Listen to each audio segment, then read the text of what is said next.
Déjà, Lorenzo, il peut monter dans le minibus, il a dit bonjour. Pardon? Bonjour. Bonjour, je peux aller dans le minibus. Moi, je peux y aller dans le minibus.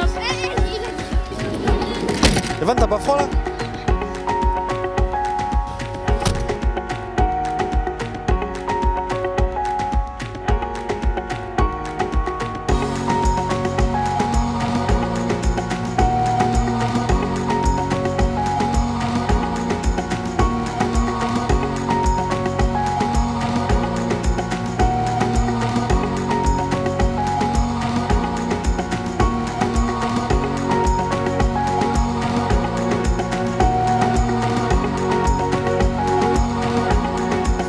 On est prêt, on va sur le terrain et le dernier, il ferme le vestiaire. Okay.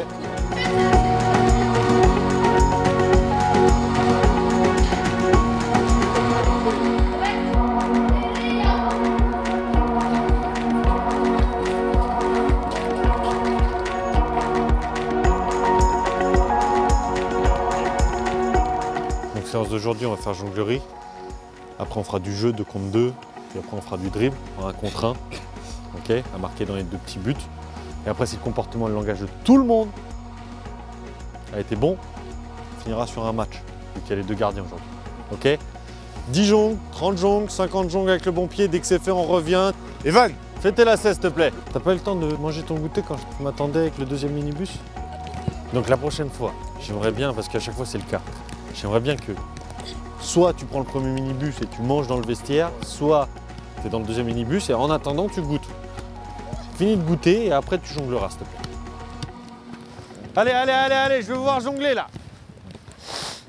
T'as pas tes protèges? Non, je les ai perdus. Bien sûr, ça c'est un plaisir d'être dehors, même par ce temps-là. Cette génération-là, ça fait 3 ans, voire 4 ans que je la connais, que je la suis depuis les U9, là. Donc là, ils sont U12, ouais, 3 ans. Et ouais, il y en a un parmi eux qui, ça fait 3 ans qu'il a les autres devoirs. Bah, celui avec qui je viens de faire les lacets.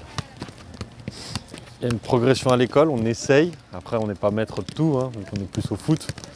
Mais on essaye en tout cas de les aider, et pour certains qui ont peut-être des problèmes de confiance en eux, d'améliorer ça. Si on n'était pas là, je pense que là, à la sortie du collège, ils seraient en train de traîner jusqu'à ce qu'il fasse nuit et qu'ils rentrent chez eux, peut-être même après la nuit, jusqu'à ce que papa ou maman rentrent et que les appellent s'ils ont un portable. Donc vu qu'ils sont au club, c'est quand même plus intéressant pour eux de faire du foot et de faire après l'aide aux devoirs. Oh! Je suis à toi, moi.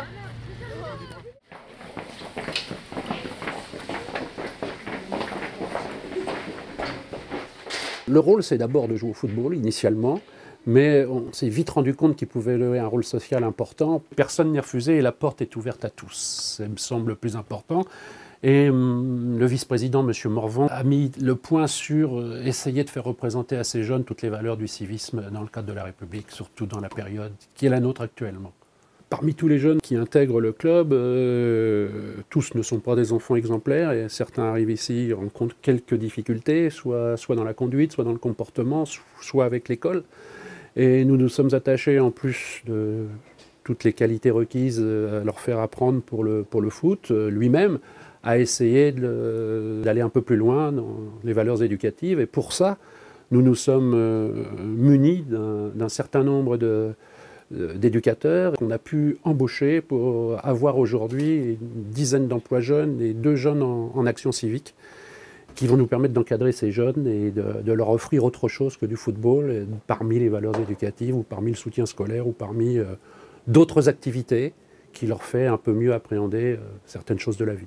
Ça se sait au sein du club et le monde des élus est attentif également à ce que nous menons dans ce sens, parce qu'ils préfèrent avoir 850 enfants ici sur le terrain plutôt que de les avoir ailleurs à glander, excusez-moi le terme. Et voilà la réputation de ce club.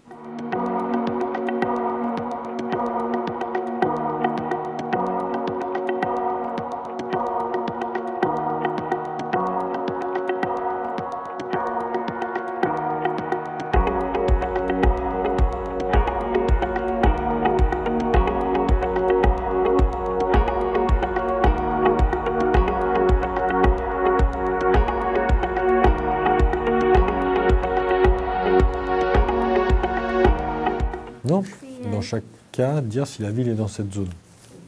Ce que tu pourrais faire, c'est peut-être faire une réponse dans la zone, pas dans la zone. Et bien, comme vous le voyez, il y a ces lettres de devoir qui a lieu tous les mardis et tous les jeudis. Et on s'aperçoit que 2 jours par semaine ne seront pas suffisants. Donc on va certainement ouvrir encore une section des devoirs, soit le vendredi ou le lundi. Bien sûr, ça se dit, hein, les enfants parlent entre eux, ils se disent c'est super. Donc les parents, ils s'intéressent aussi à savoir si ça peut améliorer le niveau d'études de l'enfant, pourquoi pas. Grâce au Fonds d'innovation sociale, on a pu créer cet emploi qui est l'emploi agent citoyen. Il est le lien entre les enfants et l'aide aux devoirs et en même temps il est éducateur de football. C'est un plus que l'on donne à l'association d'abord, hein, mais aussi aux parents qui ont payé la licence de l'enfant. En plus de ça, ils ont l'aide aux devoirs gratuitement, parce que c'est gratuit.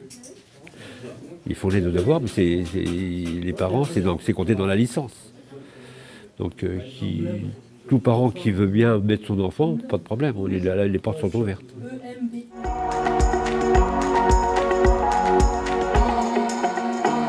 Alors, le quartier des Tournelles est géré en ASL, c'est une association syndicale libre.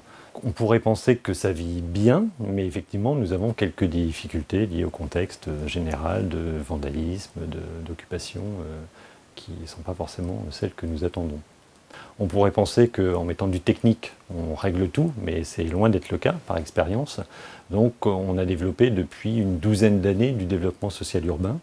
On change l'image qu'a un bailleur, qui n'est pas forcément bonne a priori, en créant du lien social et en mettant en place plusieurs actions avec les habitants et les associations. Ce qui nous a séduit dans leur projet, c'est vraiment la sensibilisation aux valeurs citoyennes et aux valeurs sportives. On a pu avoir donc des résultats de certains locataires dont leurs enfants participent au soutien scolaire qui est mis en place par VICAF. Et d'après eux, donc, le soutien scolaire mis en place par VICAF aurait des effets plus positifs que le soutien scolaire mis en place à l'école. Le Fonds pour l'innovation sociale, je pense, représente toutes ces thématiques-là. C'est un levier au niveau du point de vue du financement. Mais c'est également un accompagnement. Le FIS nous accompagne tout au long de la réalisation du projet. L'exemple d'hier est tout à fait emblématique de ce que le Fonds d'innovation sociale peut nous apporter. Nous avons un quartier qui vit mal, ou pas très bien, dans lequel les jeunes ont un avenir dont ils doutent, où le bailleur essaye effectivement de faire vivre le quartier convenablement, mais avec en effet une tension qui demeure. L'avantage du dispositif footballistique, en quelque sorte, de faire venir les jeunes dans un rapport collectif, dans une structure qui les écoute, c'est que nous pouvons créer un nouveau rapport avec ces locataires et effectivement parler de devoirs, construire objectivement un avenir différent pour ces jeunes, mais aussi leur faire comprendre qu'ils ne sont pas du tout laissés à l'abandon et que le bailleur qui a une obligation effectivement de construction, de vie des murs, de l'urbain quelque part, ne perd pas le sens de l'humain et de l'avenir de ces jeunes. C'est très important bien sûr pour les locataires qui bénéficient de ces actions, mais le fait que les équipes se sentent soutenues dans leur action difficile par le FIS et qu'elles se sentent stimulées par ces actions à chercher de nouveaux modes de fonctionnement, de nouvelles approches, de nouvelles écoutes par rapport aux attentes des locataires, ça me semble très important et à ne pas négliger.